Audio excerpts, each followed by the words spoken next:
আসসালামু আলাইকুম প্রিয় বন্ধুরা, দেখেন বাংলাদেশের অবস্থা, তেল পাম্পের অবস্থা। তো মনিরামপুর ফিলিং স্টেশন, টেলার মেঘনা পেট্রোলিয়াম, মনিরামপুর যশোর। তেল নাই, চারদিকে দড়ি টাঙিয়ে বেষ্টনী দেওয়া হয়েছে, তবুও মানুষের ভিড় কমছে না। ভাবছে তেল আছে, অবশ্য তেল আসতেছে জেনেই এখানে ভিড় জমেছে, অনেক লম্বা লাইন। তো দেখুন, সবাই কিন্তু সিরিয়ালে দাঁড়িয়ে আছে।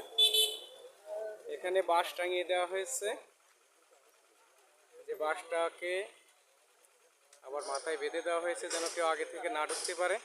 তো বাঁশটা খুলে দিলে দুই ধারে বাঁশ টাঙানোর মাঝখান দিয়ে যে তেলটা নিতে হবে। তো দেখুন, অলরেডি একটা গাড়ি তেল যেখানে দেয় সেই মেশিনের সামনেই আছে। তো তেলের সংকট দেখা দেওয়াতে এই সমস্যা। তো আমি আপনাদেরকে লাইনটা দেখাচ্ছি, অনেক লম্বা লাইন। সবাই অধীর আগ্রহে বসে আছে তেল নিবে, তেল আসবে, তেল নিবে। দেখেন অনেক লম্বা লাইন, অনেক লম্বা।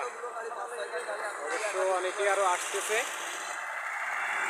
তো আপনাদের নিজ নিজ এলাকায় কি অবস্থা একটু জানাবেন প্লিজ।